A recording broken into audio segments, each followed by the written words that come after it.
दोस्तों, राहुल गांधी थोड़े समय पहले ही तेलंगाना गए थे। वहां जिस तरीके का हुजूम, जिस तरह का जनसैलाब राहुल गांधी को देखने के लिए, या आप कह सकते हैं कांग्रेस की रैली में उमड़ा था, उसके बाद तेलंगाना में सरकार में परिवर्तन हो सकता है, इस बात का अंदाजा लगाया जाना शुरू हो गया था। आपकी जानकारी के लिए बताना चाहूंगी, तेलंगाना में विधानसभा चुनाव होने वाले हैं। ऊपर से राहुल गांधी ने हाल ही में ये कहकर सनसनी फैला दी कि कांग्रेस तेलंगाना जीत सकती है। तेलंगाना ही नहीं, मध्य प्रदेश और छत्तीसगढ़ भी जीत सकती है, राजस्थान भी जीत सकती है।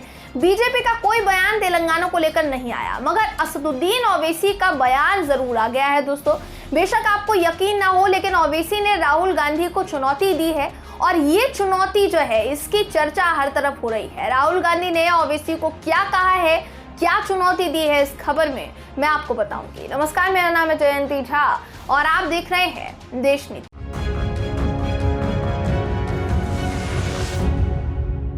देश नीति, केवल सच्ची और पक्की खबरें। देश भर में इंडिया गठबंधन को अलग अलग राज्यों में भरपूर समर्थन मिल रहा है। अलग अलग राज्यों में इंडिया गठबंधन की एक्सेप्टेंस जो है वो बढ़ गई है, लोग उस गठबंधन को एक्सेप्ट कर रहे हैं। अभी तक तो देखिए, इंडिया गठबंधन को मुश्किलों में डालने के लिए भारतीय जनता पार्टी ही रास्ते खोज रही थी, ऐसा देखा जा रहा था। लेकिन अब ओवैसी, जिनकी पार्टी पर बीजेपी की बी टीम होने का आरोप लगता आया है और अभी भी लगता है, अब उन्होंने राहुल गांधी को चुनौती दे डाली है। क्या कहा है, जरा सुन लीजिए। ओवैसी ने कहा है, हैदराबाद में ये एक रैली को संबोधित कर रहे थे, राहुल गांधी को चुनौती देते हुए कहते हैं कि मैं राहुल गांधी को वायनाड से नहीं बल्कि हैदराबाद से चुनाव लड़ने की चुनौती देता हूँ, चैलेंज देता हूँ। कांग्रेस के लोग बड़ी बड़ी बातें करते हैं, मैं कहता हूँ कि जमीन पर आओ और लड़ो। मैं तो उनके लीडर से कहूँगा, कहाँ वायनाड जाते हो, यहाँ हैदराबाद आओ। बड़ी बड़ी बातें करते हो, बात क्यों करते हो, जमीन पर आओ, मुकाबला करेंगे। आओ, शेरवानी दाढ़ी टोपी वाले से मुकाबला करके देखो, मजा आएगा। कांग्रेस के लोग बहुत बात करते हैं, लेकिन यहाँ तो आइए।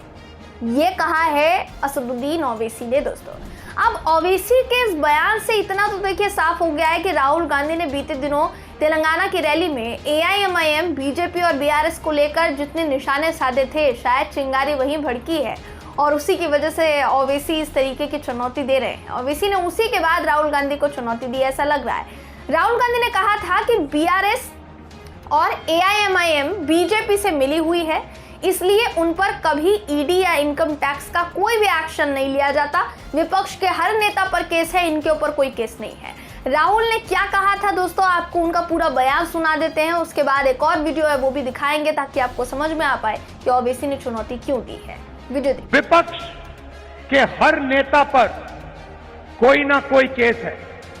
ప్రతిపక్షాల అందరి నాయకులపై ఏదో ఒక కేసు ఉన్నది।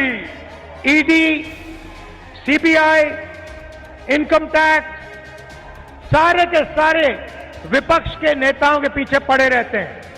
ED, CBI, ఇన్కమ్ ట్యాక్స్ డిపార్ట్మెంట్లు ప్రతిపక్ష నాయకులు అందరిపైన కూడా కేసులు పెట్టడం జరిగింది। मगर तेलंगाना के चीफ मिनिस्टर के खिलाफ कोई केस नहीं है। కానీ తెలంగాణ ముఖ్యమంత్రి కేసీఆర్ పై బీజేపీ వాళ్ళు ఏ కేసు పెట్టలేదు। MIM के नेताओं के खिलाफ कोई केस नहीं है।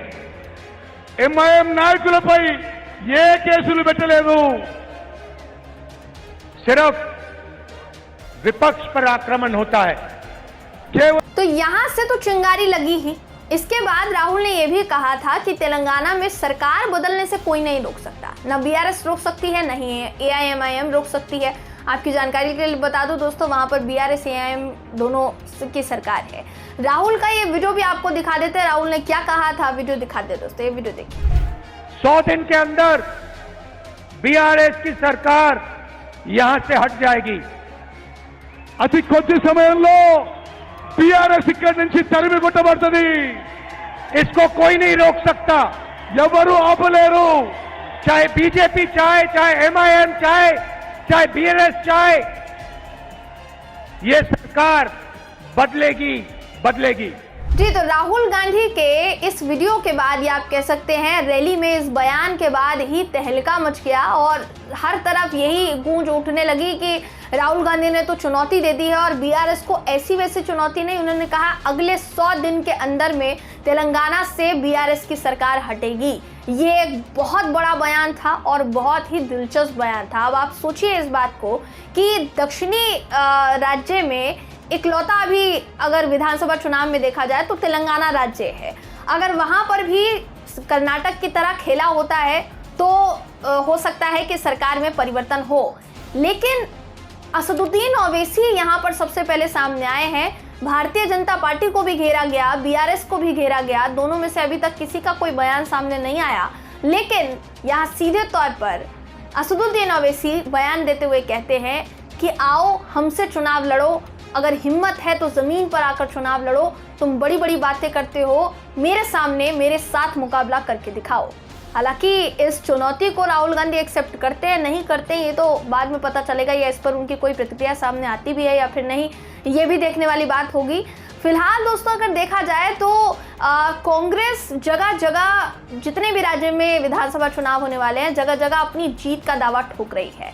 राहुल गांधी ने हाल ही में कहा कि पूरी संभावना है कि छत्तीसगढ़ और मध्य प्रदेश में वो चुनाव जीतेंगे, तेलंगाना भी उनके खाते में आ सकता है और राजस्थान में बेशक कड़ा मुकाबला है लेकिन राजस्थान में भी कांग्रेस की जीत होगी। अगर सोचिए कि इन राज्यों में राहुल गांधी की बात सच होती है तो ये आने वाले समय में एक इतिहास रचने जैसा हो जाएगा कि जो बोला गया वो हो गया है।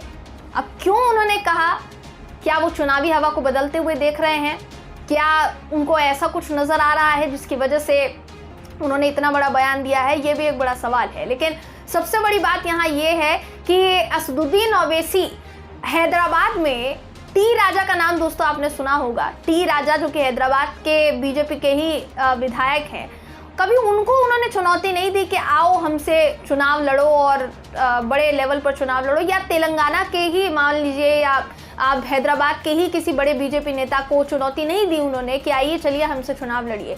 कभी प्रधानमंत्री मोदी को उन्होंने चुनौती नहीं दी कि आइए चलिए हैदराबाद से चुनाव लड़िए, या जितने भी भारतीय जनता पार्टी के दिग्गज नेता हैं उनको चुनौती नहीं दी। राहुल गांधी को वो चुनौती देते हुए नजर आ रहे हैं, ये थोड़ा हैरान कर देने वाला है। फिलहाल ये खबर बहुत ज़्यादा चर्चा में है। आप इस खबर पर क्या सोचते हैं, आपकी क्या राय है, कमेंट करके हमें ज़रूर बताइएगा। वीडियो अगर आपको पसंद आया हो तो वीडियो को लाइक कीजिए, शेयर कीजिए, चैनल को सब्सक्राइब करना बिल्कुल भी ना भूलें। फिर मुलाकात होगी आपसे अगले वीडियो में, तब तक के लिए नमस्कार।